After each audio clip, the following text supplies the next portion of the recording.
Ya, selamat pagi adik-adik semuanya. Semoga semuanya masih semangat ya. Hari ini adalah pertemuan kita yang terakhir menjelang ujian tengah semester. Jadi nanti materinya mencakup materi yang ini ya, pengujian asumsi klasik ya. Tanpa panjang lebar lagi, mari kita belajar mendiskusikan ya bersama-sama mengenai pengujian asumsi klasik. Nah, pengujian asumsi klasik ini adalah erat kaitannya dengan pengujian regresi, ya, baik itu linier sederhana maupun yang berganda. Tetapi kita akan lebih banyak menggunakan kasus yang pengujian regresi linier berganda, ya. Mengapa demikian? Karena ada nanti asumsi klasik yang namanya multikolinearitas, ya, dan itu membutuhkan lebih dari satu variabel bebas, ya. Jadi sekali lagi poin pertama yang harus diingat adalah asumsi klasik ini adalah asumsi yang melekat ya pada uji regresi ya. Khususnya lagi adalah uji regresi dengan format atau dengan bentuk OLS, Ordinary Least Squares, yang pernah kita bahas minggu lalu ya. Jadi sekali lagi asumsi klasik ini erat kaitannya dengan OLS regression ya. Oke, kalau format regresi yang lain beda lagi asumsinya, dan itu mohon maaf tidak tercakup di dalam mata kuliah ini atau setidaknya di materi kali ini ya. Oke, kita bahas langsung ya. Nah, sebelum saya mulai dengan pembahasan lebih lanjut di slide saya ini, dari versi adik-adik ya, tugas yang sudah adik buat, tugas kelompok yang sudah adik buat, asumsi-asumsi klasik itu apa saja? Ayo, mohon disampaikan. Saya akan data, ayo. Dan kemudian kita bandingkan. Izin menjawab, Bapak. Ya, silahkan. Kalau dari yang kami buat itu terdiri dari 4, Bapak. Uji itu yang pertama itu uji normalitasnya, kedua uji autokorelasinya, terus yang ketiga uji multikolinearitas, yang keempat uji heterokedastisitas. Itu aja, Bapak. Oke, ya. 1 normalitas, 2 autocorrelation atau autokorelasi orang Indonesia bilangnya. Kemudian multicolinearity atau multicol biar cepat ya. Kemudian ya, heteroskedastisitas. Oke. Ada lagi tambahan? 4? Ada lagi? 4 ya? 4 saja yang kita buat, Bapak. 4 ya. Kalau dari kelompok lain sama juga? Silahkan diinterupsi ya kalau ada tambahan. Ya, yang populer di kalangan mahasiswa adalah 4 ya. Beberapa textbook ya, pasti saja ada mengacu pada textbook tertentu ya, tetapi textbook yang saya gunakan, yang saya acu itu ada 7. Ya ada 7 ya. Yang mana yang kita acu ya boleh-boleh saja ya. Yang penting nanti pada waktu adik membuat karya tulis ilmiah, misalkan skripsi, tesis, disertasi, apapun itu, kalau memerlukan pengujian asumsi klasik, silahkan mengacu pada literatur tertentu. Ya. Itu akan membuat argumentasi adik menjadi kuat. Ya. Kami menguji 4 asumsi klasik berdasarkan literatur ini. Ya sudah, tidak terbantahkan. Ya. Oke, jadi seperti itu. Jadi mudah-mudahan presentasi dari saya ini bisa melengkapi tugas yang sudah adik buat. Jadi kita saling bertukar pikiran. Dan saya ingin memberikan perspektif yang lain. Bosen toh kadang-kadang SPSS saja itu ya. Harusnya kemarin saya juga mengungkapkan bagaimana menggunakan Stata, tapi saya terus terang sampai sekarang belum mendapatkan software Stata, jadi saya tidak bisa menampilkan pengujian regresi dengan Stata. Mudah-mudahan nanti setelah UTS ya. Kembali sebentar ke regresinya secara sepintas ya, sehingga adik ada pengalaman menggunakan Stata, walaupun hanya dengan melihat pemaparan dari saya. Tapi kalau adik bisa mendapatkan Stata, bisa dipraktikkan juga. Hari ini saya ingin memberikan perspektif lain, ya, software lain, yaitu dengan Evius. Saya sampai dengan hari ini belum juga belum bisa menginstall Evius, tapi menurut penuturan adik-adik, beberapa dari adik-adik sudah berhasil menginstall EViews. Jadi nanti minta tolong volunteer 1 orang. Saya memberikan komando, beginikan, kemudian adik tampilkan. Jadi ya, setidaknya kita bisa melihat EViews itu seperti apa ya. SPSS saya kira adik sudah jago ya. Saya lihat tugasnya, saya kira sudah memenuhi harapan saya ya. Jadi saya kira sudah tidak masalah. Kita lihat EViews seperti apa sih, gitu ya. Menggunakan regresi, kemudian maksud saya melakukan uji regresi, OLS, kemudian asumsi klasik. Oke. Nah, asumsi klasik yang pertama menurut versi buku yang saya acu, nanti saya sampaikan bukunya apa ya, nanti setelah kuliah ini mungkin di WhatsApp grup ya, karena saya lupa menyampaikannya. Ya, misal asumsi klasik yang pertama adalah model regresi adalah linier, kemudian terspesifikasi secara tepat, dan memiliki residual. Diingat-ingat lagi pelajaran minggu lalu, persamaan regresi itu adalah Y sama dengan konstanta, dalam hal ini saya simbolkan beta 0, ditambah koefisien regresi dari X1, beta 1, kemudian X1-nya sendiri, variabel bebasnya 1, kemudian beta 2, koefisien regresi dari variabel bebas yang kedua, kali X2, dan seterusnya, beta N, XN, ya saya kira adik masih ingat ya. Bisa ditambahin lagi nih variabel bebasnya dengan koefisien regresinya. Terakhir adalah ada residual. Ini adalah format dari persamaan regresi, linear berganda. Ya. Nah, misalkan ada observasi sebanyak 6 responden. Nah, seperti ini ya. Oke, kemudian ada X1, X2, ada Y. Nah, yang dimaksud dengan model regresi adalah linear, ya dilihat dari persamaannya tadi ya.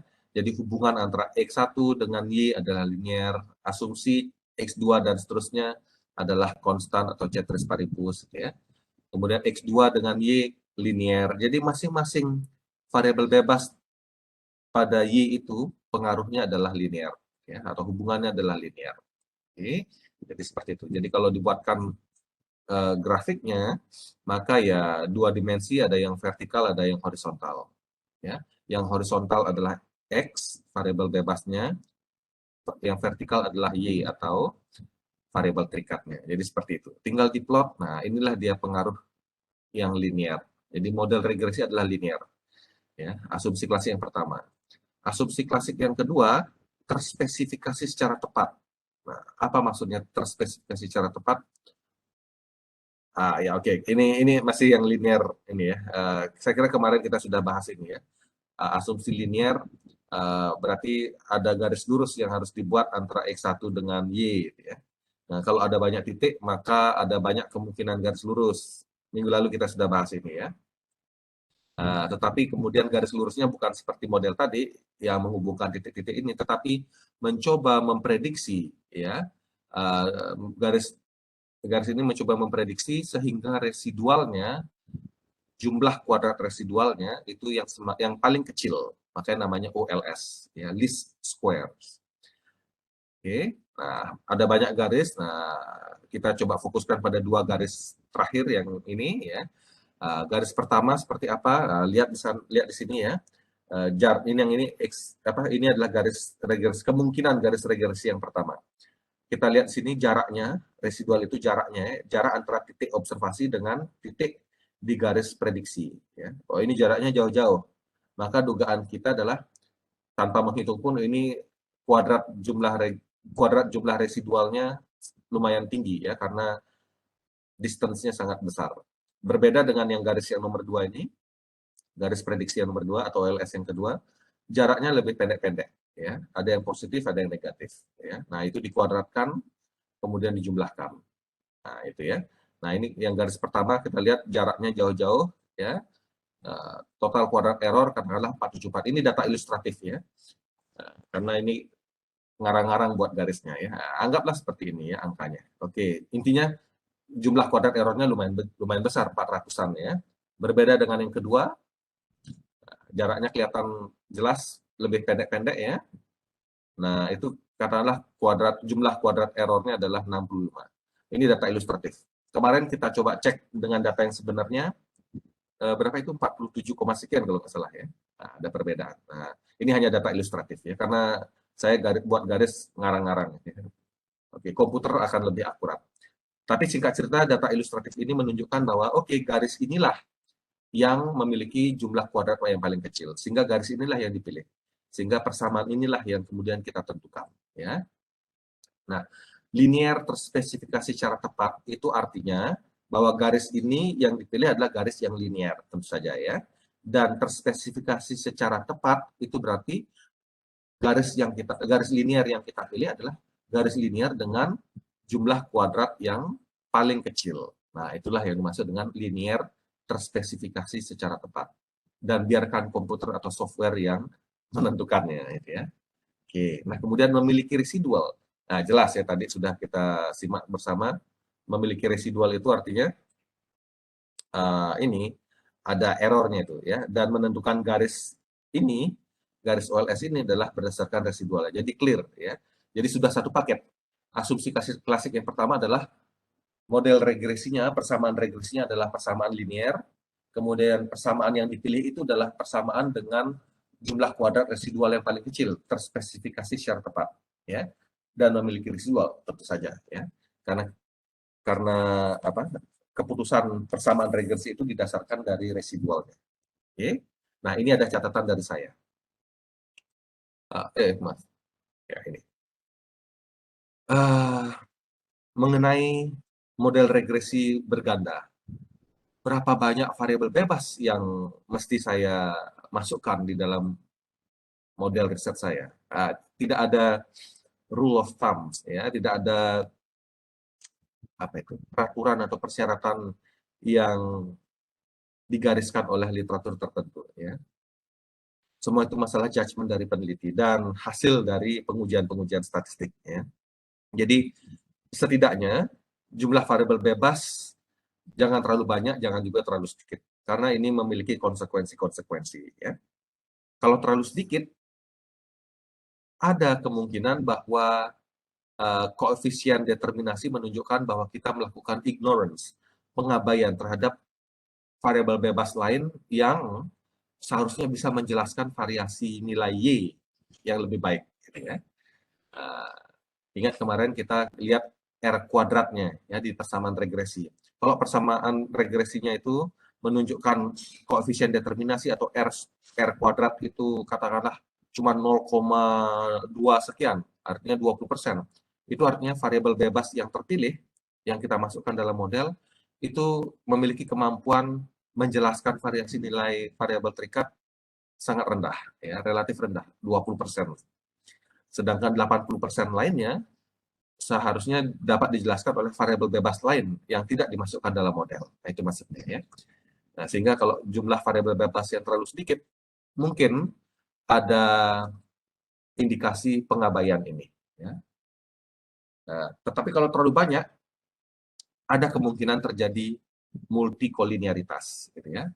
Ada tumpang tindih, overlapping, redundant variabel bebasnya. Ya, misalkan adik masukkan di sana ROA, ROE, apalagi itu, apalah lagi profitabilitas ya, sales margin dan sebagainya.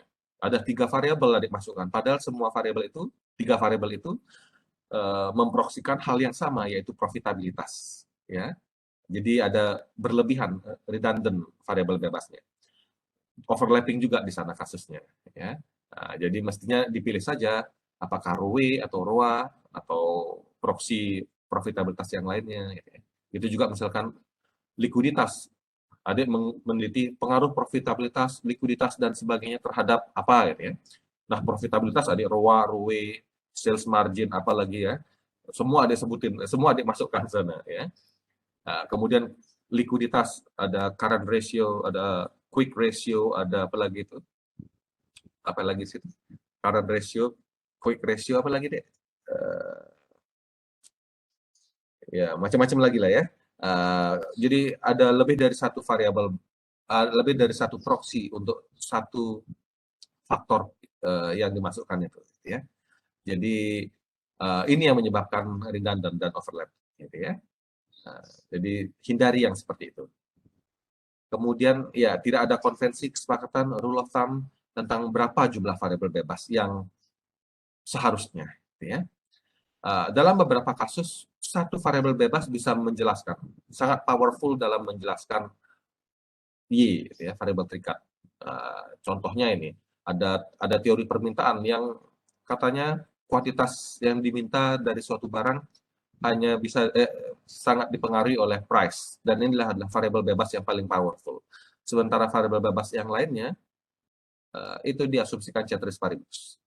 Ya, kemudian hubungan antara risiko dan return, ya, tingkat pengembalian, itu juga modelnya sangat sederhana, ya, satu variabel bebas. Nah, tetapi ada beberapa penelitian yang populer menggunakan lebih dari satu variabel bebas. Dan lumayan banyak, misalkan penelitian dari Yermark ini ada 9 variabel bebas dan sebagainya, gitu ya. Nah, jadi seperti itu. Tidak ada kesepakatan dari para ahli berapa sesungguhnya variabel bebas yang pas untuk setiap penelitian, ya. Oke, ini saya skip, tadi sudah kita bahas. Nah, uji asumsi klasik yang kedua, ya, uji asumsi klasik yang kedua ini mengatakan bahwa errors atau residual setiap pengamatan itu, ya, memiliki rata-rata populasi sebesar 0. Nah, sekarang rata-ratanya. Jadi setiap observasi itu punya error, ya, bisa dilihat di sini, ya. Dan ketika kita hitung rata-ratanya, itu rata-ratanya adalah sebesar 0. Nah, kalau kita lihat data ini, ya, residualnya atau ya errornya, rata-ratanya adalah jadi 4 dikurangi 4 dikurangi 4 ditambah 3 dikurangi 2 dikurangi 2 kemudian dibagi 6, ya. Itu rata-ratanya adalah negatif 0,833. Secara kasat mata negatif 0,833 ini kan bukan 0, gitu. Di bawah 0, ya. Tidak sama secara kasat mata. Tetapi secara statistik perlu diuji apakah negatif 0,8 sekian ini secara statistik bisa sama dengan 0 atau tidak sama dengan 0. Nah, itulah yang dimaksud dengan pengujian secara statistik, ya. Karena secara kasat mata dengan secara statistik bisa jadi beda. 0,8 positif 0,8 secara statistik bisa jadi positif 0,8 itu adalah setara dengan 0, gitu, ya. Nah, jadi seperti itu. Nah, ini perlu dilakukan pengujian, ya, dengan tingkat keyakinan tertentu. Default settingnya adalah 95% biasanya. Nah, ini yang menjadi asumsi yang kedua, ya, bahwa rata-rata dari residual haruslah sebesar 0. Oke. Kemudian berikutnya, semua variabel bebas tidak berkorelasi dengan error. Jadi X1 tidak boleh berkorelasi dengan errornya atau residualnya. X2 tidak boleh berkorelasi dengan errornya sendiri, ya, dan seterusnya. Karena seharusnya yang berkorelasi seharusnya adalah X1 dengan X2, X1 dengan Y, maaf, ya. Kalau X1 dengan X2 juga tidak boleh, itu namanya multi-call, ya, multi-korelasi. Nah, itu nanti, ya, asumsi yang lainnya. Oke, untuk asumsi yang ini, semua variabel bebas, X1 tidak boleh berkorelasi dengan errornya sendiri, X2 tidak boleh berkorelasi dengan errornya, X3 tidak boleh berkorelasi dengan error, dan seterusnya. Oke. Nah, secara manual bisa dengan menggunakan Microsoft Excel untuk korelasi. Kita cari tahu korelasinya ternyata dapatnya 0,26. Ya. Dan ini 0,26 ini secara kasat mata tidak sama dengan 0, ya. Tetapi perlu dilakukan pengujian secara statistik apakah 0,26 ini sama atau tidak sama dengan 0, seperti ilustrasi tadi, ya. Jadi harus ada pengujian statistik. Nah, asumsi klasik 1, 2, 3 ini dengan Effius bisa diuji secara sekaligus, jadi tidak perlu satu-satu. Ya, ada namanya uji Ramsey. Nah, Ramsey Reset Test. Nah, Ramsey Reset Test, ya, untuk mempermudah analisis, uji asumsi klasik 1 sampai 3 bisa diuji dengan metode ini. Hipotesis pengujiannya adalah bahwa model regresinya not misspecified, itu yang H0-nya. Itu artinya not misspecified, hati-hati, itu artinya model regresi terspesifikasi secara tepat, betul, ya. Kemudian yang berikutnya, model is misspecified, artinya model regresi tidak terspesifikasi secara tepat. Ya, waktu saya mengajar di luar, mahasiswa asing pun juga sering ini kelupaan gitu ya dengan ini ya, yang malah kebalik, yang dikiranya yang H0-nya yang misspecified, yang H1-nya yang not misspecified. Apalagi kalau di Indonesia kan makin bingung lagi adik-adik. Jadi mudah-mudahan tidak bingung ya. Jadi kita berharap yang mana yang diterima? Yang H0. Ya. Jadi nanti uji Ramsey riset testnya harapannya lebih besar dari 0,05 sehingga kita menerima H0 ya. Oke. Nah, padahal kan tadi asumsinya 1 sampai 3 ya. Ada macam-macam tadi itu, bukan hanya masalah spesifikasi secara tepat. Tetapi di sini di literatur yang saya acu, kalau sudah not misspecified, artinya model regresi terspesifikasi secara tepat, maka dipastikan errornya memiliki rata-rata populasi sama dengan 0, hipotesis asumsi klasik yang kedua ya. Kemudian tidak terdapat korelasi antara variabel bebas dengan errornya. Ya, sehingga asumsi klasik 1 sampai 3 dapat secara sekaligus kita uji dengan metode ini.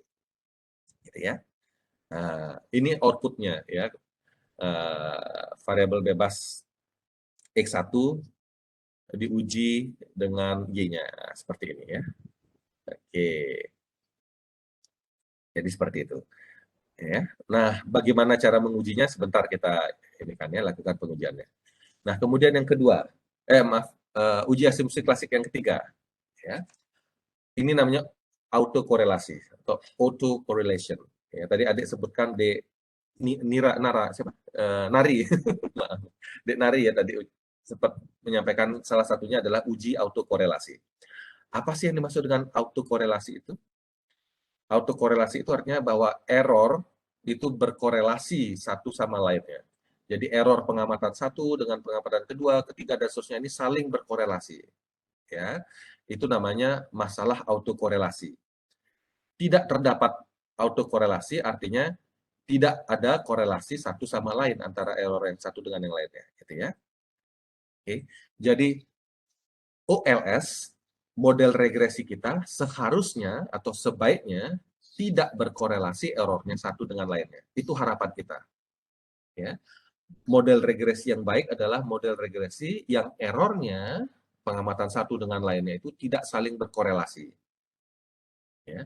Ketika itu ada korelasi satu sama lainnya secara statistik signifikan, maka kita katakan ada masalah autokorelasi pada model regresi. Sampai sana paham? Asumsinya model regresi yang bagus adalah tidak ada masalah autokorelasi. Artinya tidak ada korelasi antara variabel satu dengan tidak ada korelasi antara error pengamatan satu dengan lainnya.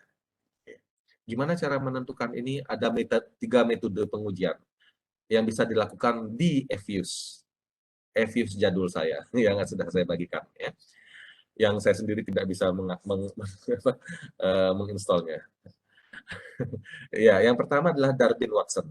Di SPSS bisa dilakukan ini juga. Saya tapi tidak tahu apakah LM test dan korelogram ini bisa dilakukan. Di Efuse bisa dilakukan. Jadi saling melengkapi lah ya. Jadi ada BG serial correlation LM test, ada korelogram. Seperti apa itu? Ini rule of thumb-nya ya. Praktiknya kalau menggunakan Efuse minimal 2 lah dari 3 pengujian ini mengkonfirmasi bebas autokorelasi, baru kita bisa katakan tidak ada pelanggaran asumsi klasik yang ini. Ya. Kalau hanya satu mungkin terlalu lemah gitu ya. Jadi mungkin Darwin-Watson test atau DW test ini dengan korelogram sama-sama konsisten menunjukkan dia tidak ada korelasi, tapi BG-nya mungkin menunjukkan ada korelasi ya. Kita bisa katakan tidak ada masalah korelasi. Oke. Nah, ini Darwin-Watson test. Ya, ini setengah manual, setengah setengah ini ya, terotomatisasi. Terotomatisasi karena SPSS atau Efuse bisa menyampaikan berapa nilai dari DW test ini. Nah, ini nilainya 1,8. Ya. Nah, kemudian untuk bisa menentukan apakah hasil dari DW test ini menunjukkan bebas autokorelasi atau tidak, mengeceknya secara manual. Nah, adik lebih jago ya, mengecek secara manual. apakah ada di area bebas autokorelasi ataukah di mana ya, ada autokorelasi positif atau negatif atau masih ragu-ragu. Nah, gitu ya. Harus ngecek secara manual. Kalau tidak salah ada banyak literatur yang mengatakan ada rule of thumb-nya ya. Untuk gampangnya. Kalau ada di antara plus minus 2 atau plus minus 4, saya lupa ya. Plus minus 2 ya kalau nggak salah. Darwin-Watson test-nya ada di antara plus minus 2, itu bisa dikatakan tidak ada masalah autokorelasi. Mohon dikoreksi nanti ya. Nah, tetapi lebih bagus lagi jika dicek secara manual ya. Nah, adik lebih jago ya, karena baru selesai belajar statistik, masih anget-anget. Saya lupa ya bagaimana menghitung manualnya. Tapi bisa dilihat lagi buku statistiknya ya, gimana menghitung manualnya. Oke, ini Darwin-Watson test. Kemudian ada BG Serial Correlation LM test. Nah, nanti bisa dicek ya. Mudah-mudahan saya masih ingat gimana menggunakan FUS ya. Karena saya sendiri tidak ada FUS sekarang. Tapi sudah dulu mengajar ini. Ya. Autocorrelation is not present. Tidak terjadi masalah autokorelasi, H0-nya. Autocorrelation is present, terjadi masalah autokorelasi di H1-nya. Jadi harapan kita adalah untuk yang LM test ini, terima atau tolak H0? Kita harapannya terima H0 ya. Kita berharap p-value-nya nanti, probability value-nya lebih besar daripada 0,05. Ya. Untuk yang LM test, BG LM test. Untuk yang korelogram, nah, ini sama juga kita berharap H0-nya yang diterima. Jadi kita berharap p-value-nya, ya, p-value setiap pengamatan ini lebih besar dari 0. Ya. Atau bisa dilihat dari gambar, ya namanya juga korelogram ya, dilihat dari grafiknya dilihat. Ya kalau ada di antara margin itu, ya ada di dalam margin, lihat ini garis putus-putus. Kalau ada di dalam itu berarti tidak ada masalah autokorelasi. Nanti kalau ada yang lewat-lewat, nanti dilihat apakah lebih banyak yang lewat atau lebih sedikit yang lewat. Ya. Kalau lebih banyak yang lewat berarti ya justifikasi kita ada masalah korelasi, autokorelasi yang signifikan di pengamatan ini. Jadi ini bisa spesifik dilihat di mana sumber masalah autokorelasinya. Gitu ya. Jadi FUS dalam hal ini lebih jago menggunakan lebih spesifik ya, lebih detail ya. Jadi memang sekali lagi seperti yang pernah saya sampaikan, software 1, 2, 3 dan seterusnya ada banyak bertebaran software statistik, semuanya punya kelebihan dan kekurangannya ya. Dalam hal ini saya lebih senang kalau uji asumsi klasik lebih senang pakai FUS. Makanya saya perkenalkan di sini. Kemudian uji asumsi klasik yang kelima ya, mengenai heteroskedastisitas. Adik siapa tadi namanya lupa lagi. Adik Nari Utami tadi menyampaikan ini juga ya. Apa sih yang dimaksud dengan hetero ini? Hetero ini berarti memiliki varian yang tidak konstan. Ya, yang tidak sama dengan 0. Berarti ada masalah hetero. Harapan kita bahwa model regresi itu adalah homoskedastisitas. Homoskedastik istilahnya ya. Memiliki varian yang konstan. Harapannya. Apa sih yang dimaksud dengan varian yang konstan? Varian yang mana? Lagi-lagi residual. Jadi residual atau error ini penting sekali di dalam regresi ya. Itu yang diuji asumsinya. Oke, ini ada error setiap pengamatan. Nah, kemudian dicari rata-rata errornya, kemudian dicari selisihnya antara error setiap pengamatan dengan error rata-ratanya ya. Nah, dapat di sana variansnya atau selisih. Varians itu selisih antara error pengamatan dan error rata-rata. Dapat hasil negatif 0,002. Nah, pertanyaannya adalah, secara kasat mata ini kan negatif 0,002, ya tidak sama dengan 0. Cuman apakah secara statistik ini bisa dianggap 0? Nah, itu maksudnya. Perlu dilakukan pengujian. Itu ya.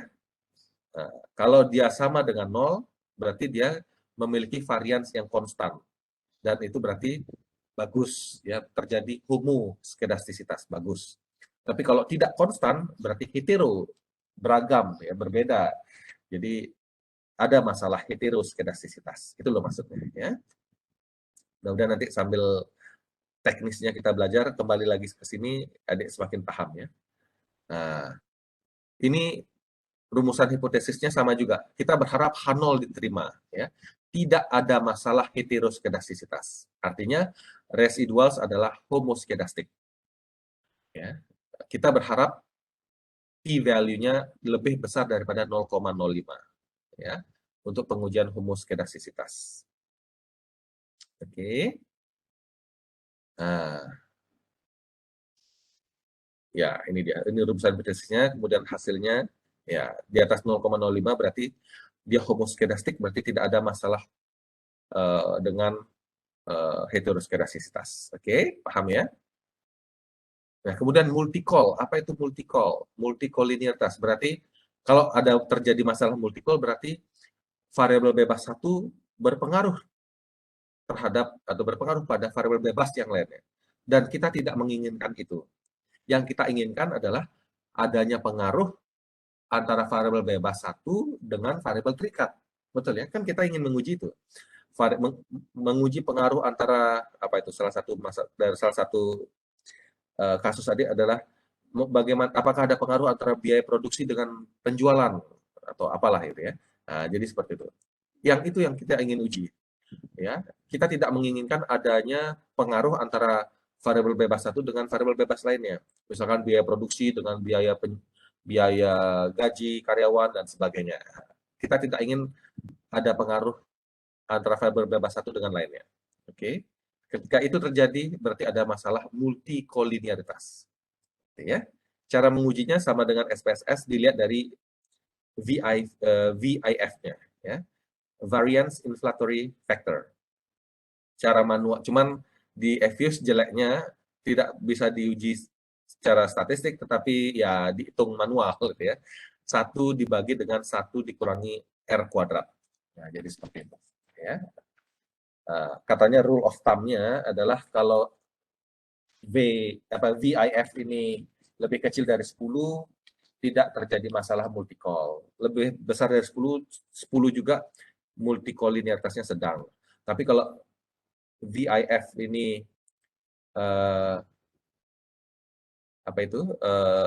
tak terhingga, gitu ya, sangat-sangat besar, maka terjadi multicollinearitas yang sempurna alias parah, gitu ya.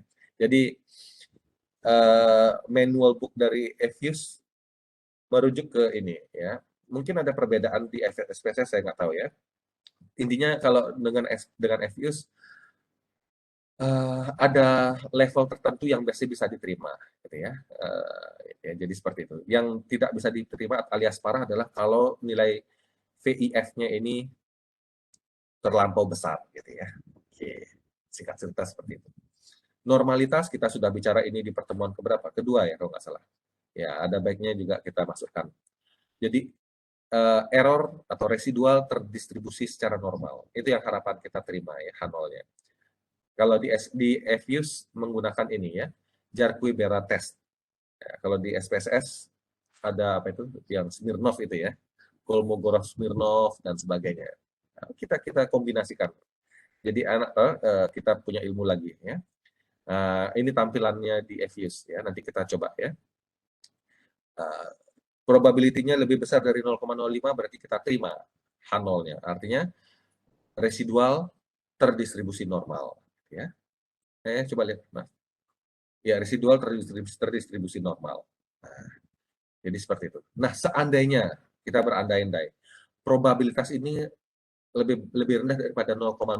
Terus gimana? Jadi residual ini kalau misalkan lebih kecil daripada 0,05, probability-nya, p-value-nya kalau lebih kecil daripada 0,05, kita tetap bisa anggap mendekati distribusi normal. Ya. Asalkan observasinya lebih besar daripada 30. Gitu ya. Nah, jadi seperti itu. Jadi jangan khawatir kalau nanti dalam skripsi adik pengujian normalitasnya menunjukkan, wah datanya tidak terdistribusi normal. Adik bisa melakukan justifikasi seperti ini. Ya, dengan cara mengatakan, mengingat observasinya lebih daripada 30, central limit theorem, adik bisa mengatakan error approximately normally distributed. ya. Jadi error dianggap atau ya mendekati distribusi normal. Ya, jadi seperti itu. Ya, itu dari saya ya. Saya minta salah satu kelompok bisa menampilkan kasus di Excel-nya, ya Microsoft Excel-nya. Kemudian yang sudah bisa menginstall Evius, mohon ditampilkan Evius-nya. Nanti saya kasih komando dari sini. Mudah-mudahan saya masih ingat. Tapi kalau melihat tampilannya, mudah-mudahan saya ingat dia di mana menunya ya. Ya, adik-adik, beginilah tampilan dari Evius. Program apaan ini? Ya, bisa diklik file. Saya lupa ingat nih. Tantangan nih. Menguji daya ingat 1 dekade nggak ngetik klik ini. Logikanya si new ya, karena kita ingin ini new work file. Ini jeleknya Evius versi lama, saya nggak tahu versi yang baru ya, tapi mirip-mirip ya. Kita lihat, kita ditanya datanya mau data kayak gimana nih. Tadi datanya gimana, bisa lihat ke Excel. Nah ini kita harus ingat data kita sendiri di Excel. Ini data time series atau cross section atau panel. Nah itu pertanyaan dari Evius. Kayak dosen nanya dia sama mahasiswa. Mungkin ini data time series Bapak dari tahun ke tahun. Itu. Time series ya. Oh iya time series ya. Apakah annually datanya atau apa? Anggaplah annually. Tahunan Bapak. Tahunan ya. Jadi memang ya silakan di dulu Excel-nya, tapi jangan ditutup. Jadi ya yang annual ini ya. Ya. Nah sekarang tanya kalau annual tanggalnya tanggal berapa? Sampai tanggal berapa? Jadi annual berarti tahunnya saja. Tahun berapa sampai berapa? Ayo. Ya di kanan aja. Karena kita time series jadi ditanya tanggal. Tapi kalau cross ya yang undated itu nanti diklik ya. Klik ditik undated yang paling terakhir ya. Atau irregular. Tahunnya boleh pakai tahun 1 sampai 16 gitu Bapak atau bagaimana? Enggak. Kalau tahun ya 1900 berapa atau 2000 berapa. Ya kanan-kanan itu. Mungkin 2000 sampai 2016 nih Bapak. Ya, boleh. 2000 hingga 2015. Ya, 16 pengamatan ya. Berapa pengamatan? 16 Bapak. 16 ya. 2015. Oke. Ya, sekarang klik oke. Sudah disiapkan datanya situ. 2015. Saya lupa ya. Sekarang coba klik view ya. Betul ya. Di yang di sana ya.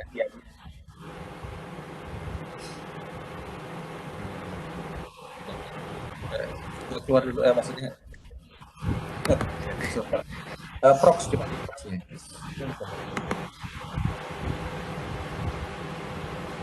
Dia generate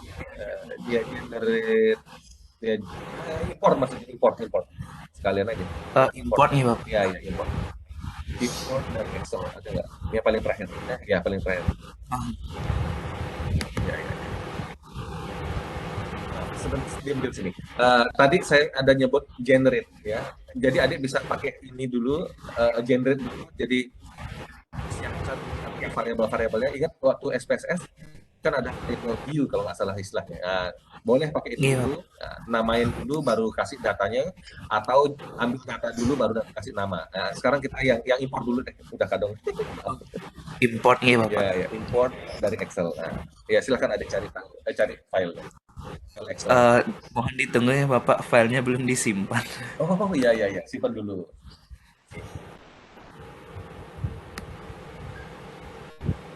Maaf ya, saya juga lupa ingat. Sekalian mengingat memori waktu ngajar terakhir tahun berapa.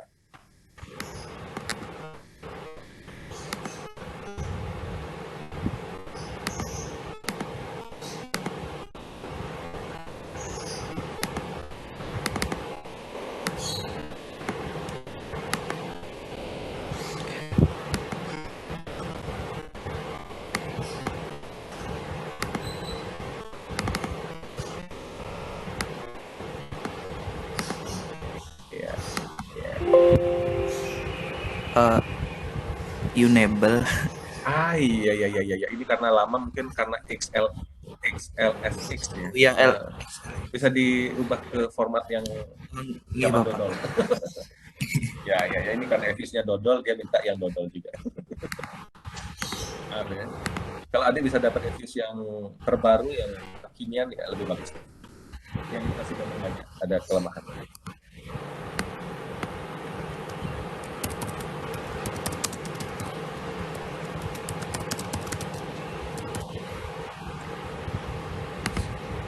Mana ya?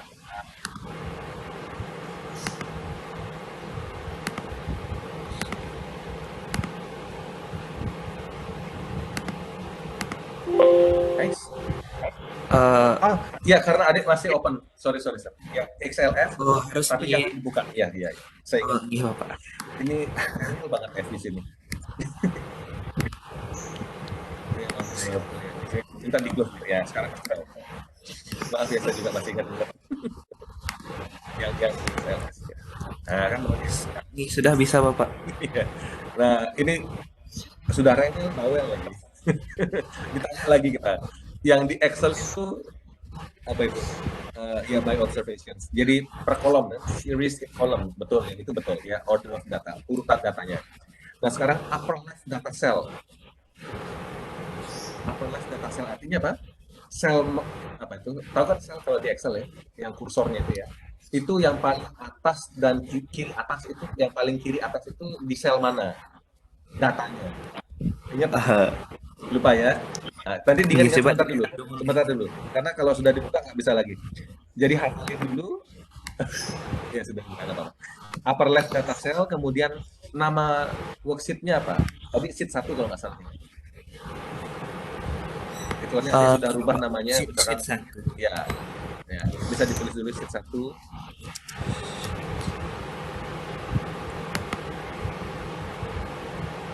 Nah, kemudian names of series atau number of series itu berarti berapa kolom, mulai dari yang upper left data cell itu ada berapa?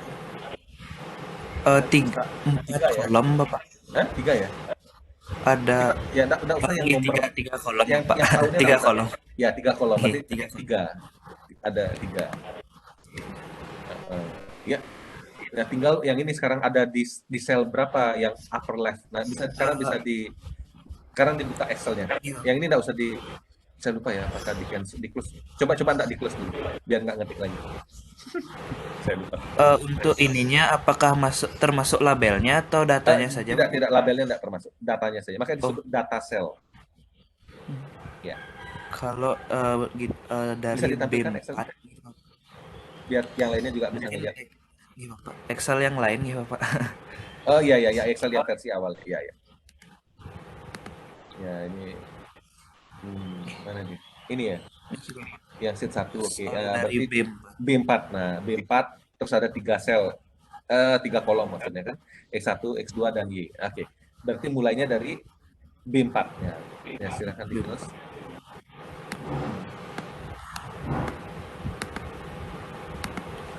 Ya, B4. Nah, sampai di sini paham adik-adik yang lainnya? Evius versi ini emang seperti ini prosesnya. Nggak tahu yang terbaru mungkin dibuat lebih user friendly. Oke, klik OK.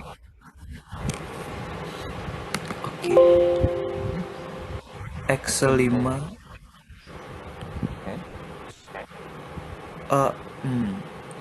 Mungkin penamaannya. Sheet 1. Oh, sheet 1-nya nggak isi spasi, Bapak. Iya. Rewel dan bawel, Pak. Siap aja. Tapi kalau sudah familiar, udah biasa, dulu saya sangat biasa, ini enak banget di zaman itu ya, yang versi ini. Apalagi sekarang ada versi yang terbaru, mungkin lebih enak lagi. Nah, itu dia ya. Ini sudah mau, Pak. Ya, X1, X2, Y. Nah, mau diganti boleh namanya. Mau tetap X1, X2 boleh. Mau diganti. Ini biar coba klik kanan. Klik kanan. Rename gitu ya, gampang. Rename. Ya, coba rename biar enak nanti. Kalau skripsi nggak pakai X1, X2. Ini apa ini? Ada yang tahu namanya? Silakan dikasih nama. Oh, gitu. Seingat saya tidak boleh pakai spasi, seingat saya. Pakai ya betul. Pakai underscore. Ya, langsung klik oke. Oke. Lanjutkan. Jadi seperti itu ya, yang lain ya. Nanti bisa, kalau sudah punya Evis bisa sambil praktek ikutin cara seperti ini, mungkin dengan data kelompoknya yang ada buat. Apalagi.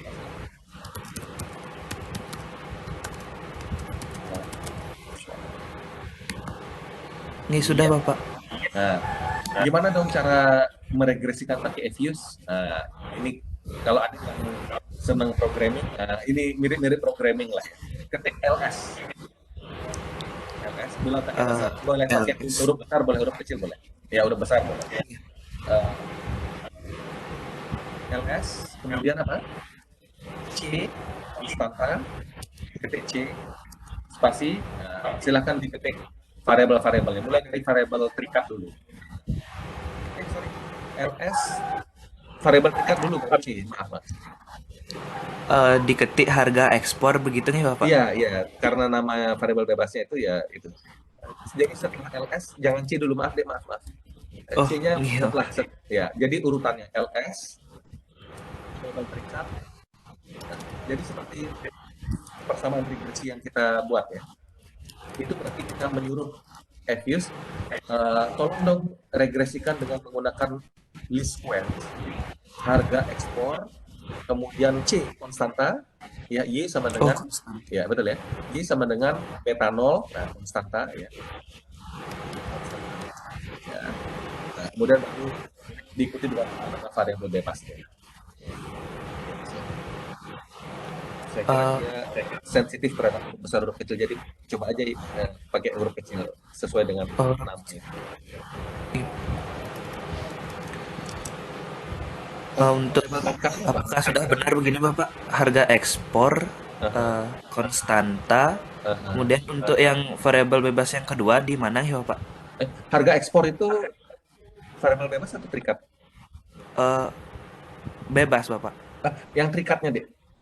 Oh, terikatnya. Iya. Jadi kan regresikanlah dengan format Y sama dengan beta 0, ya ditambah beta 1, ya dan seterusnya. Nah sekarang baru variabel bebasnya. Jadi untuk adik-adik yang lain formatnya seperti ini ya, perintahnya. Regresikanlah dengan OLS, berarti LS, Y, spasi Y. Y-nya itu adalah dalam kasus adik ini jumlah ekspor. Kemudian sama dengan beta 0, konstanta C kodenya. Kemudian sana ada ini di word file untitled itu ada alpha kemudian C, nah itu dia konstantanya ya. Kemudian harga ekspor X1-nya, kursnya X2-nya. Oke. Nah tinggal di enter saja. Nah, keluar kok hasilnya. Nah, ternyata saya punya ingat yang masih bagus ya. Sudah lama nggak pakai software jadul ini. Coba nanti kita dengan SPSS adik ya, harusnya sama. Kurang lebih seperti itu hasil tampilannya ya. Ini bisa langsung di copy paste nanti deskripsinya ya. Nah, ini tampilannya sudah dalam bentuk tabel yang lumayan keren lah ya. Ini probability p-value-nya untuk setiap ini bisa dilihat sana, ada R-square-nya, lengkap lah ya semuanya. Yang paling bawah ada F statistiknya, uji serempak di sana bisa lihat bawah kanan F statistik, ada probability statistik. Nah itu uji serempak. Kalau yang di atasnya prob paling atas di kolom yang paling pertama, kedua maksudnya ya apa sih namanya ya di baris itu. Itu ada harga ekspor, ada probnya, kursnya, ada probnya, itu p-value-nya atau di SPSS signifikansinya. Ya. Semuanya variabel ini secara individual berpengaruh pada jumlah ekspor. Oke, nah ini dia hasil regresinya. Ya. Nah sekarang gimana menguji asumsi-asumsi klasik itu? Masih ingat nanti bisa dilihat file uji asumsi klasik yang saya sampaikan ke WhatsApp grupnya. Uji asumsi klasik sebentar ya.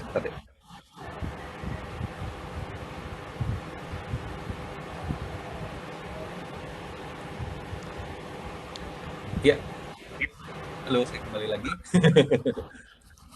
Ya, uji asumsi klasik 1 sampai 3 dengan apa tadi? Ramsey, reset, test, betul ya? Saya lupa apanya. Coba diklik prox-nya nih Eh, untuk proses. di work file-nya nih Bapak. Ya, yang ini, yang ditampil. Enggak, yang ini, yang adik yang ini, yang sebelah kanan. Nih. Ya. Coba cari.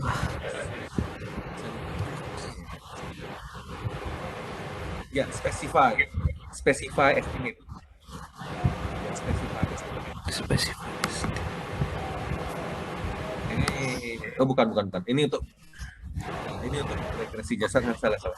Iya. Coba terus lagi.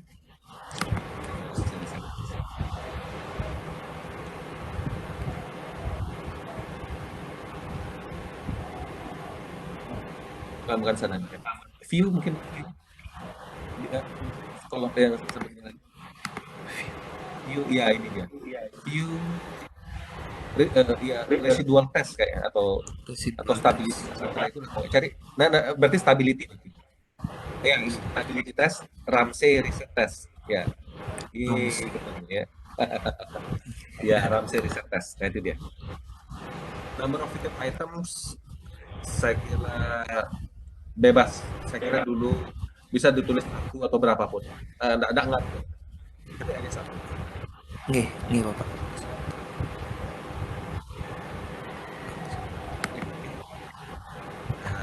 Ya.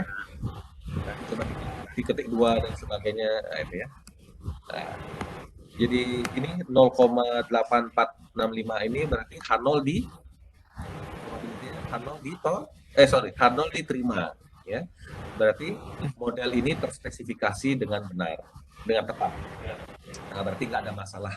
Jadi model regresi AD ini linear, terspesifikasi secara tepat, apalagi itu residualnya memiliki residual, kemudian residualnya memiliki rata-rata 0, apalagi itu ya.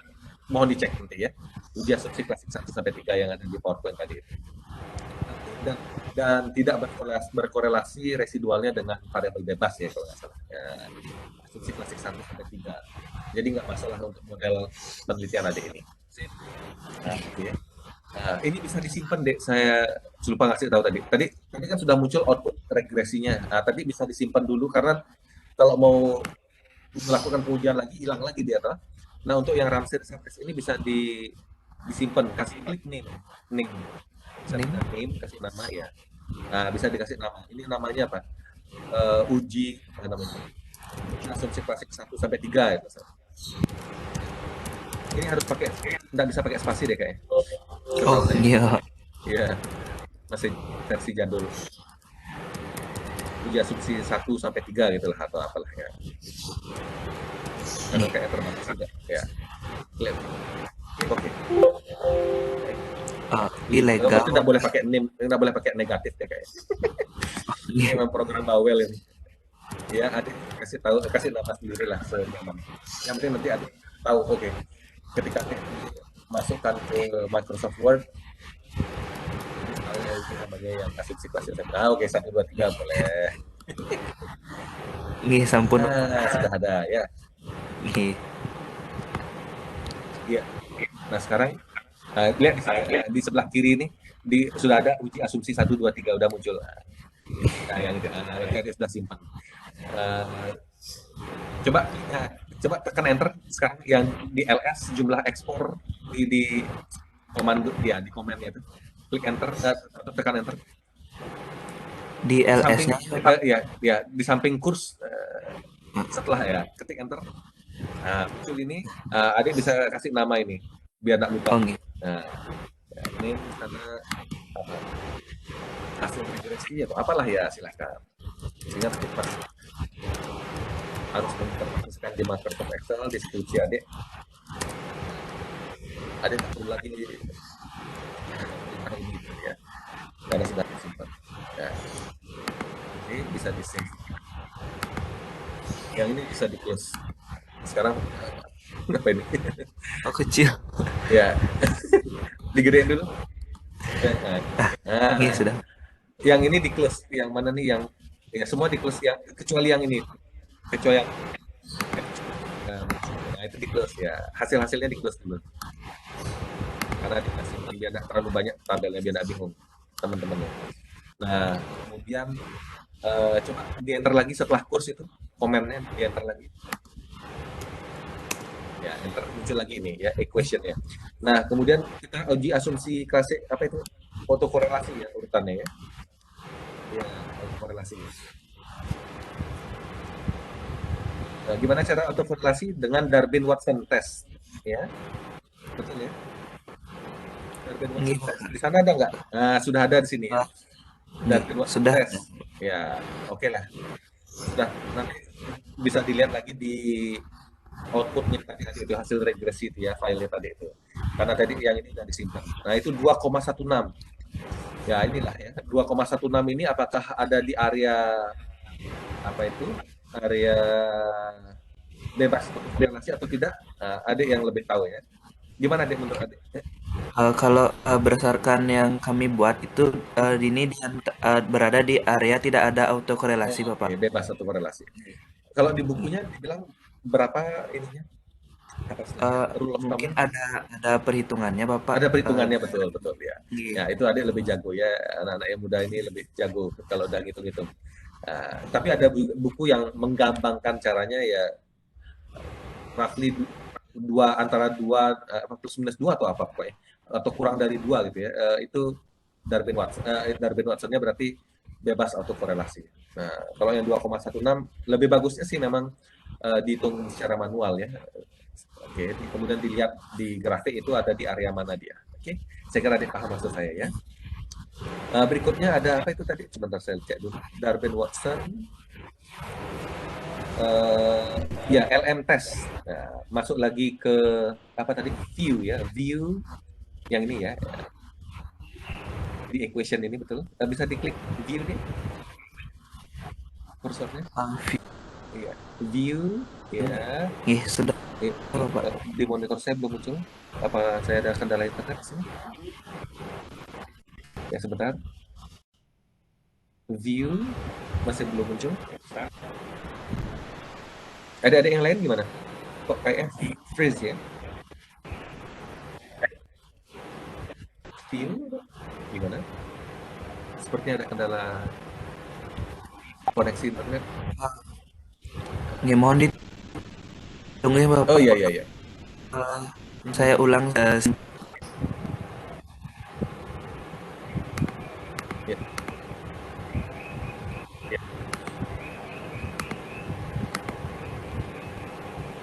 Iya, oke. View ya bagus. Apakah sudah Iya, terlihat, Bapak? sudah lancar. View coefficient ya kalau nggak salah. Ini dia, residual betul. Residual yaitu serial correlation LM test. Nah, itu dia. Nah, itu BG test, BGLM test. Ini bebas, ya mau 1, 2, 3, mau berapa aja enggak apa-apa. Ya, yang default setting 2 dia minta, ya silahkan enggak apa-apa. Tergantung dari berapa banyak data kita. Harusnya sih enggak masalah. Ini dia ya, LM testnya, BG LM test. Ini dilihat sana probability-nya, yang statistiknya dilihatnya. Yang paling atas, probability yang paling atas itu di atas 0,05 ya, itu 0,240456. Nah, berarti di atas 0,05 berarti dari sudut pandang LM test tidak ada masalah autokorelasi juga. Nah, juga dua lagi. DW test Darwin Watson dibilang tidak ada masalah autokorelasi. Mohon dicek lagi ya. Kemudian LM test juga katanya tidak ada masalah autokorelasi. Nah, berarti sudah 2 tes dari 3 tes yang akan kita lakukan aman. Nah, ada kemungkinan besar ini tidak ada masalah autokorelasi. Nah, sekarang kita ini bisa disimpan. Kalau mau disimpan, diam lagi, gitu ya. Untuk korelasi LM test mungkin lebih lengkap karena nanti ada korelogram. Ya, LM. Ya. Oh, iya. Sudah habis ya? LM saja. Ya, LM.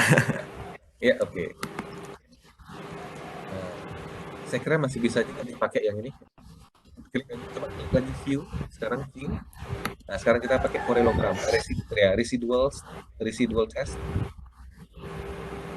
Korelogram. Ya, saya kira itu statistik ya. Ya, dia minta yang itu ya udah default setting. Nah, datanya bagus ya, dalam artian dilihat kurelogramnya ada tidak melewati putus-putus margin itu batas kiri batas kanan itu ya, atau batas bawah batas atas. Dan dilihat probabilitasnya semuanya juga setiap pengamatan itu apa itu di atas 0 dia di atas 0,05 berarti H0-nya diterima ya, berarti ini perfect ya, datanya sangat perfect, tidak ada autokorelasi untuk setiap pengamatan. Nanti kalau ada misalkan probabilitasnya yang di bawah 0,05 ya ini masalah justifikasi ya. Apakah adik masih menerima atau adik mau memperbaiki. Mungkin itu datanya outlier gitu ya, mau dikuatkan sih. Itu kalau nggak signifikan jumlahnya dan juga data pengamatannya juga cuma 16 kasih dibuang pengamatannya. Jadi judgment dan justifikasi peneliti. Jadi untuk yang korelogram tidak ada masalah, berarti modal regresi bebas dari autokorelasi, masalah autokorelasi. Nah ini bisa dikasih nama korelogram atau apa, ya, silakan. Cuma dikasih 16 karakter.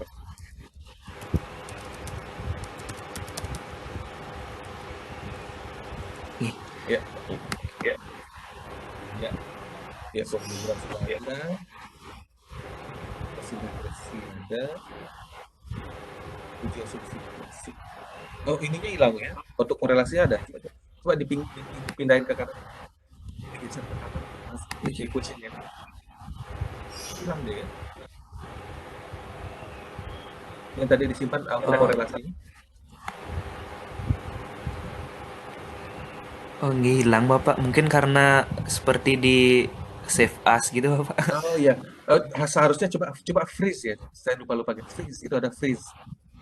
Freeze. Yang ini yang dikasih nama. Saya lupa. Yang ini yang dikasih nama freeze. Yang ini yang di name sekarang. Itu di name. Ini yang dikasih nama. Ini korelogram. Udah lama nggak pakai. Already exist. Coba jangan ya korelog. Ya apalah kasih nama dulu, nanti baru hapus yang itu. Jangan LM, jangan. Ya, nanti LM buat yang lain lagi. Iya.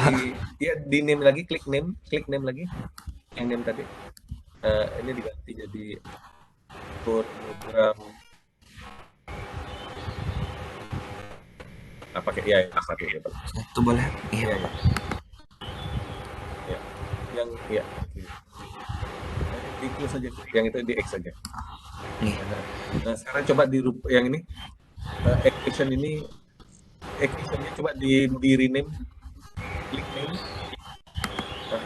kemudian ganti dengan ketik aja equation.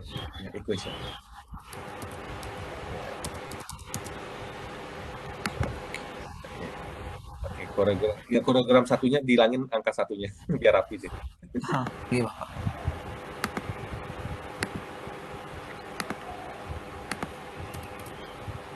Oke.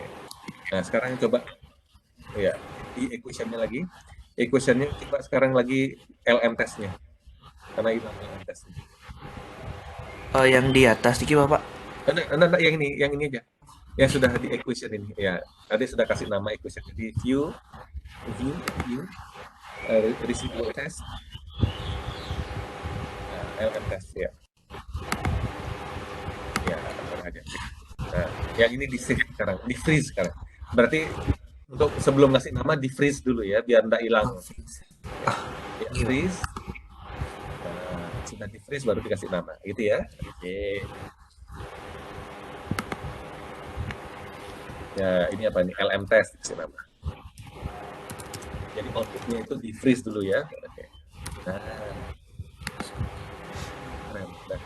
program tadi kayaknya instruksi 1, 2, 3 udah mentok situ ya. Mungkin nggak apa-apa, udah aman nih berarti Ramsey testnya. Mau di freeze Ramsey testnya juga boleh ya. Boleh di view klik ya, itu dia di klik ya, di close ya. Sekarang balik lagi Ramsey reset testnya. Ramsey reset test. Klik. Ya, boleh 1, 2 boleh aja. Ya, ini di freeze biar ada kenang-kenangan. Ya, name, kasih nama apa ini, Ramsey. Ya, boleh. Ya, boleh huruf kecil apa. Yang penting adik paham nanti. Ya, Ramsey. Oke. Nah, itu untuk ya sekarang udah semua terdokumentasi dengan baik. Sehingga nanti kalau memanggil sudah ini. Oke, bisa di-close dulu equation-nya, Dek. Equation-nya, Iya Bapak. di-close saja. Sekarang kasih nama filenya, sehingga nanti kalau mau manggil, ada yang enggak, ini masih work file, nama file database tadi masih enggak ada namanya. Klik save ya. Sip.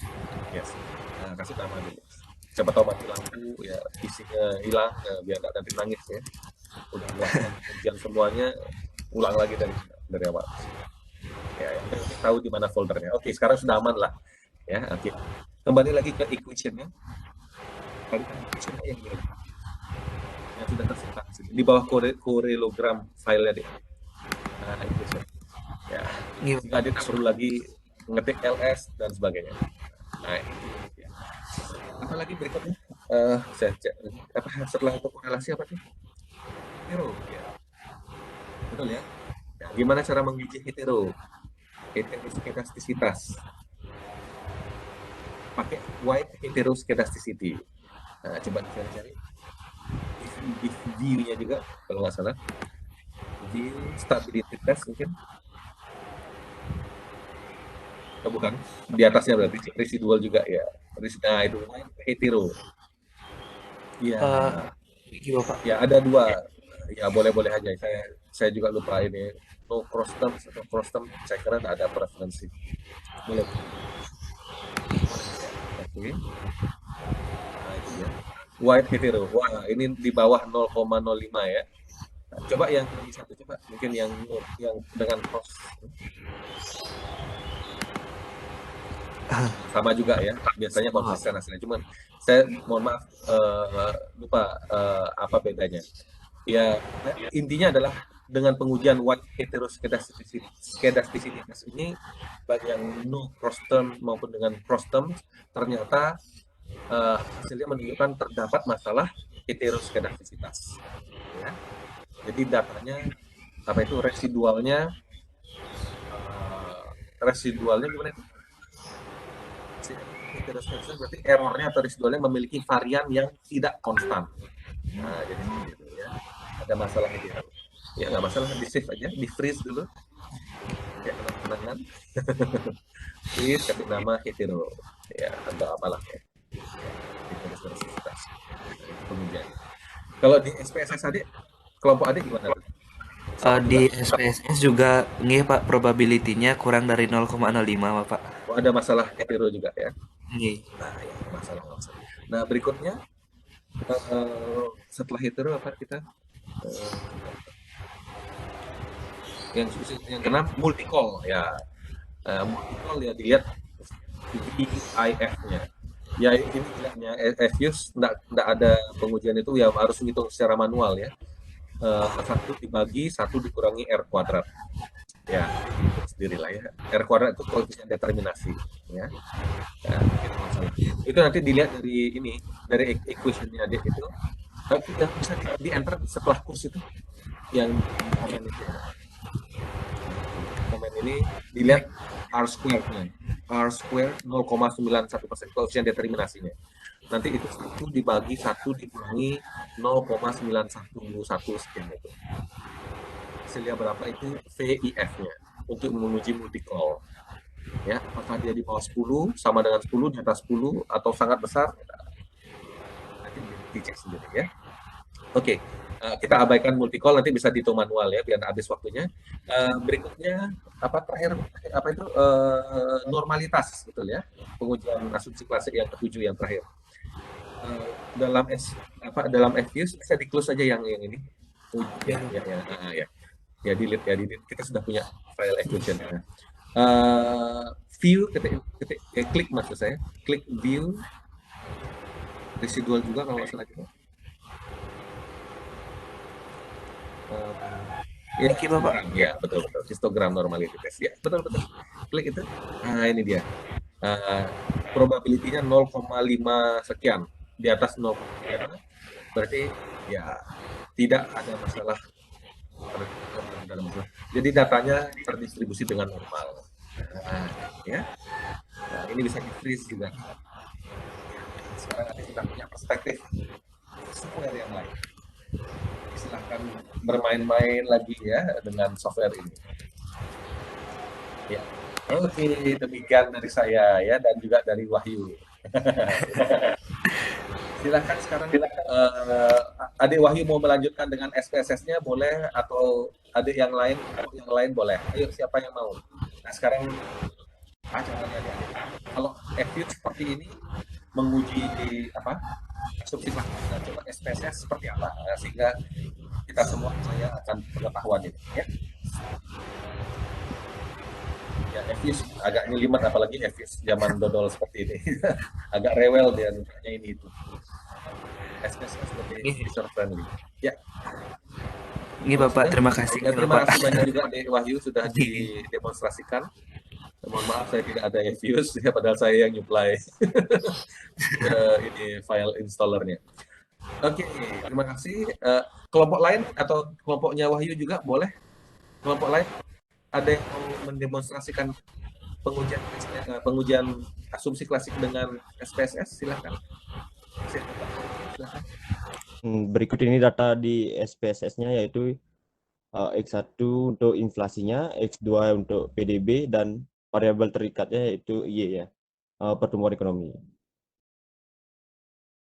Seperti yang kita ketahui, dalam uji asumsi klasik kita melakukan 4 ujian, meliputi yang pertama, uji normalitas residual, yang kedua yaitu uji autokorelasi, yang ketiga uji multikolinearitas, dan yang keempat yaitu uji heterokedesitisitas. Untuk yang pertama yaitu kita mencari residual dari model regresi. Data yang kami buat yaitu tentang materi yang kita buat yaitu tentang besarnya pengaruh inflasi dan PDB terhadap pertumbuhan ekonomi. Yang pertama yaitu kita cari analyze. Setelah itu cari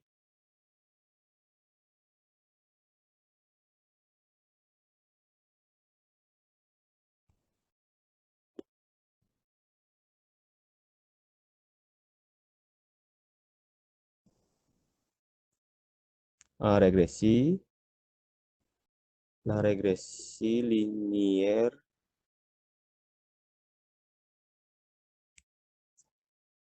di sini kita pertumbuhan ekonomi masukkan ke dependen. Untuk inflasi X1-nya masukkan ke independen dan PDB-nya masukkan ke independen.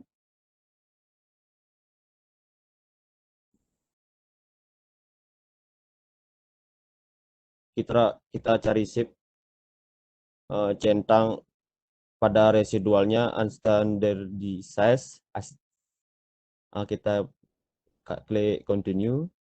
Oke.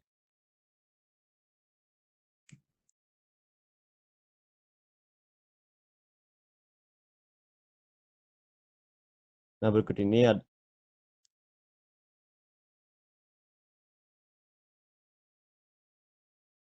adalah hasil regresi.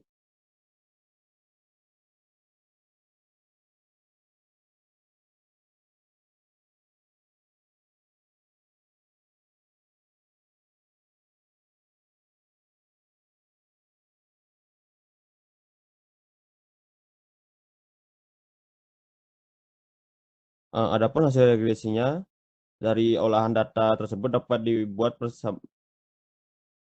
persamaan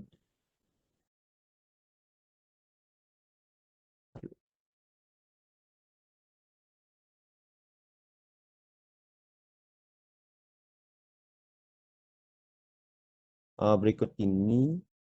Kita temukan residualnya yaitu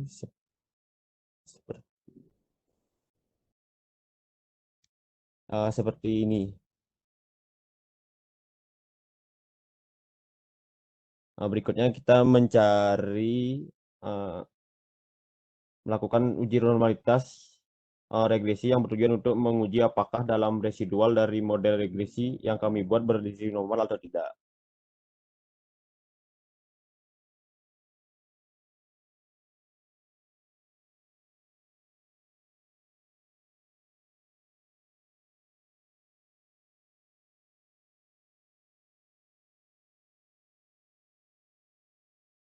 Caranya yaitu kita cari analyze,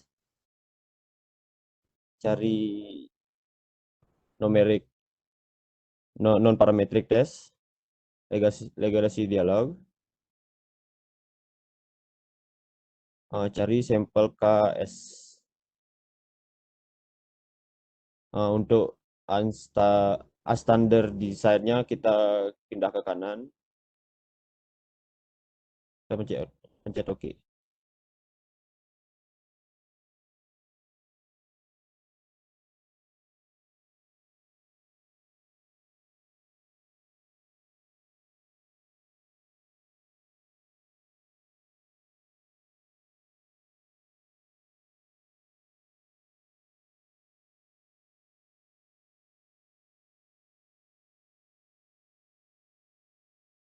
Nah, berikut adalah hasil dari uji normalitas residualnya. Hasil pengujian statistik dengan menggunakan SPSS ternyata residual model pengaruh besarnya inflasi dan PDB terhadap pertumbuhan ekonomi berdistribusi normal. Hal ini ditunjukkan nilai statistik Kolmogorov-Smirnov sebesar 0,155 dengan signifikan 2 Thailand sebesar 0,200 yang Ya, lebih 0,2 besar ya. dari 0,05. Oleh karena residual model berdistribusi normal, maka model layak digunakan untuk analisis lebih lanjut.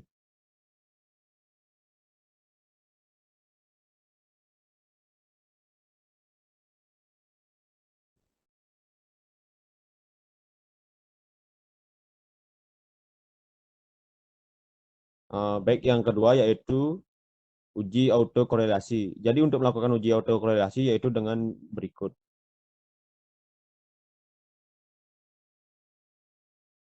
Kita cari analyze, regression, linear, cari statistik, Durbin-Watson,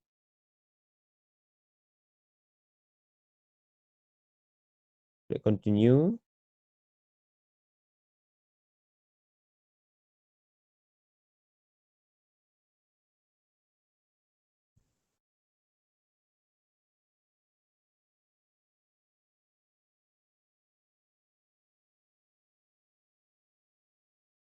klik OK.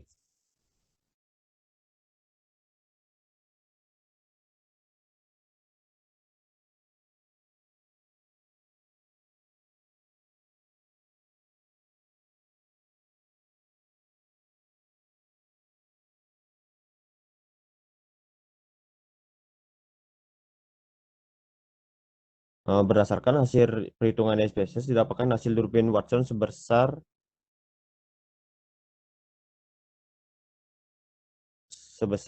2,215. Yang ini Durbin-Watson.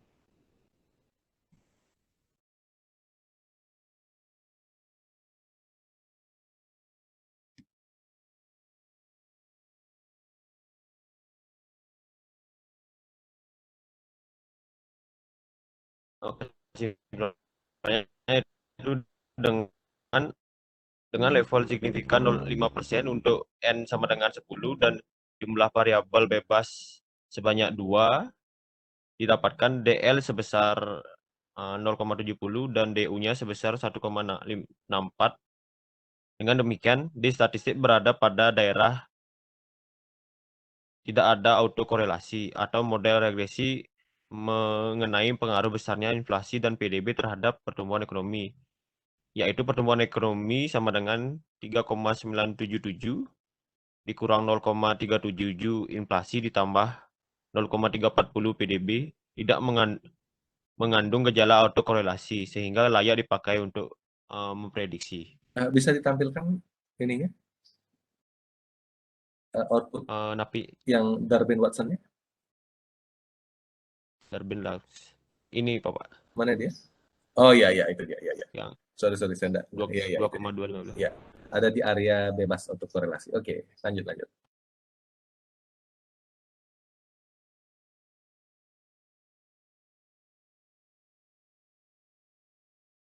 Untuk yang ketiga yaitu mencari multikolineritasnya. Untuk mendeteksi ada atau tidaknya korelasi antara sesama variabel bebas dapat dilihat dari nilai tolerance dan nilai variance inflasi faktor atau VAF.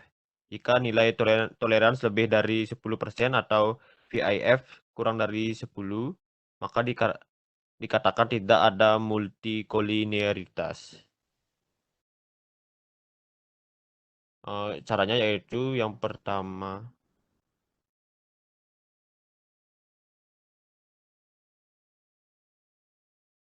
kita cari regression, cari linear, setnya kita yang nggak ada lagi double, cari statistik, Darwin Watson dihilangin centangnya, cari kolinearitas diagnostik, cek continue, ini oke.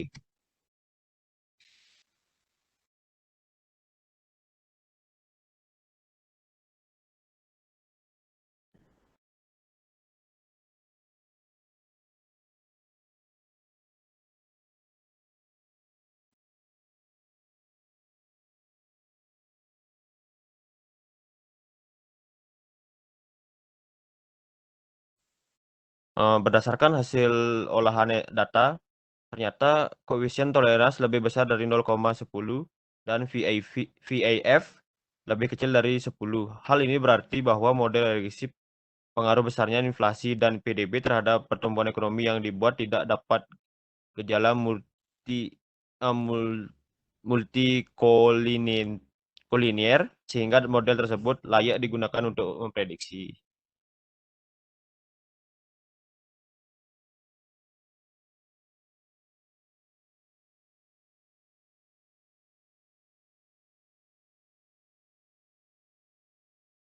Untuk yang selanjutnya atau yang keempat yaitu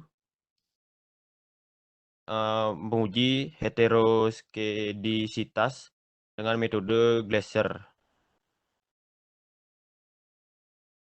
Jika variabel bebas yang dianalisis tidak mempunyai pengaruh signifikan terhadap residual absolut, berarti model regresi yang dianalisis tidak mengandung gejala heteroskeditas. Untuk langkahnya sebagai berikut.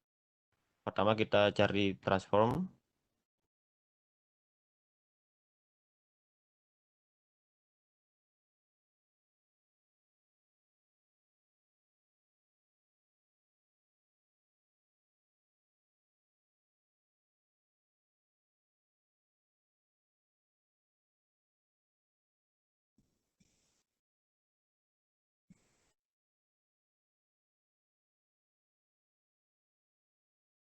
Cari control variabel. Kita bawa ke kanan.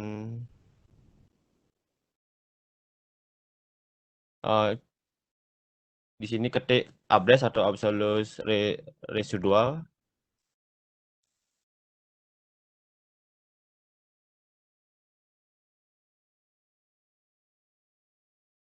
Cari L al. Untuk ABS-nya bawa ke atas.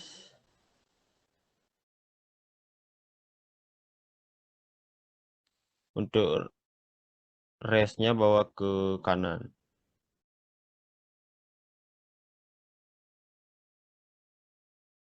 Oke.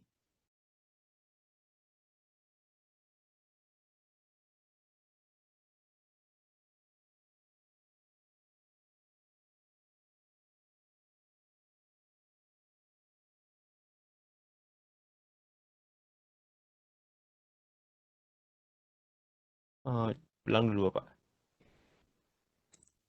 Transform, convert variable, address sudah.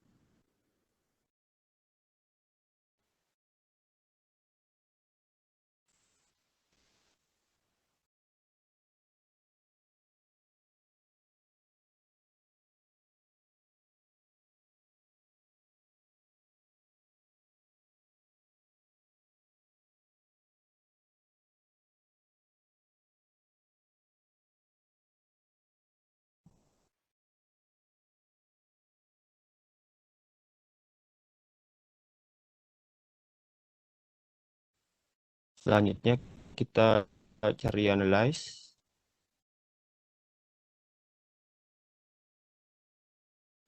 Uh, uh, regresi, linear,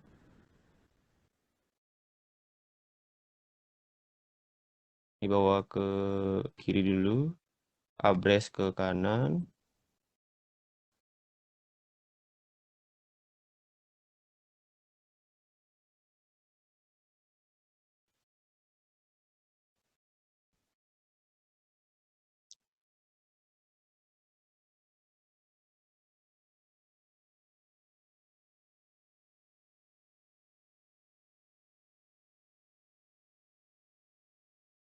centangnya dihilangkan, continue, oke.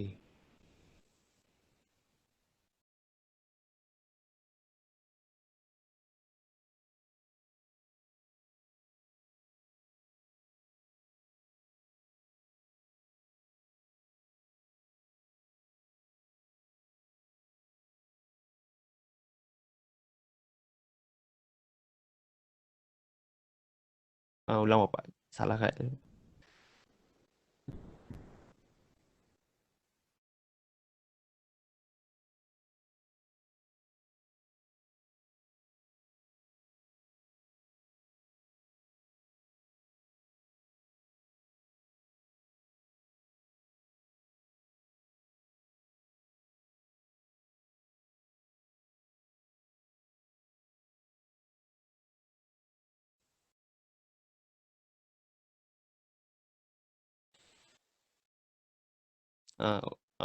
Ini data olahannya, hasil data olahannya, outputnya. Jadi kesimpulannya berdasarkan olahan data dengan SPSS, terlihat bahwa tidak terdapat pengaruh besarnya inflasi dan PDB terhadap absolute residual average, baik secara serempak maupun secara parsial. Dapat dilihat dari signifikan sebesar 0,306 yang itu ini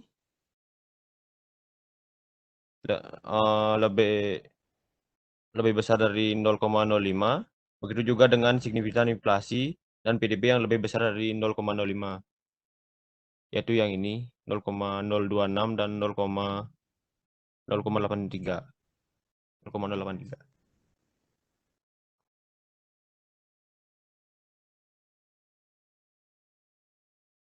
Dengan demikian, model regresi besarnya inflasi dan PDB terhadap pertumbuhan ekonomi yang dibuat, yaitu pertumbuhan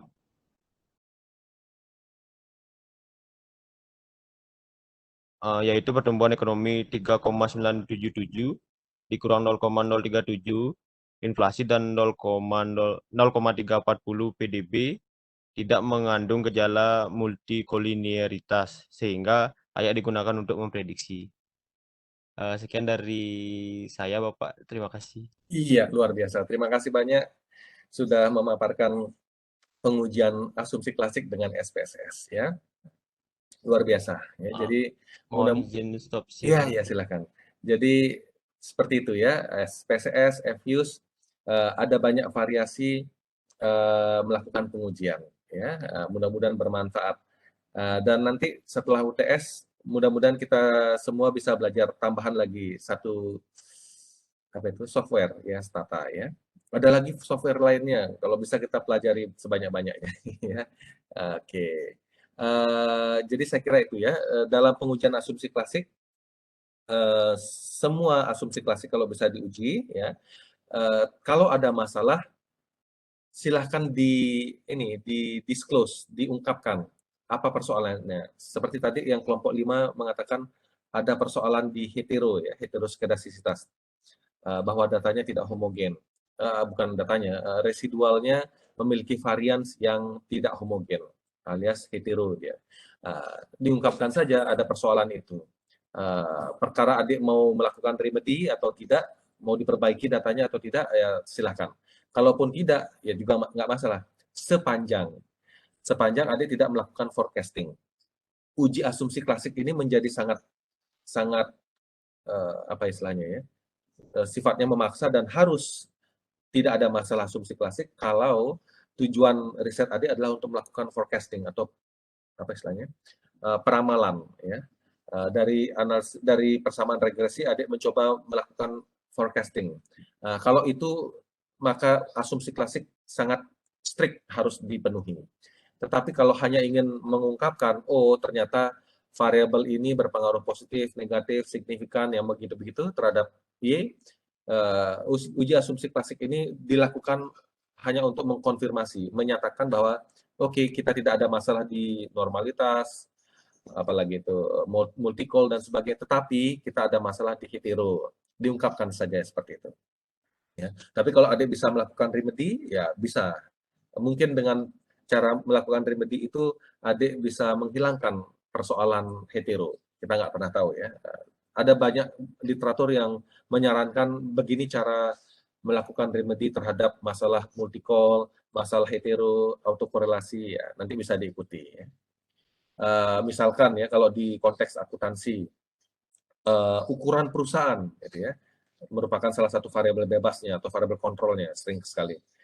Ukuran perusahaan apa? Biasanya kan total asetnya. Semakin logikanya semakin banyak atau semakin besar aset yang dimiliki oleh perusahaan atau dikuasai oleh perusahaan, maka semakin besar ukuran perusahaan itu ya, secara logika bisa diterima.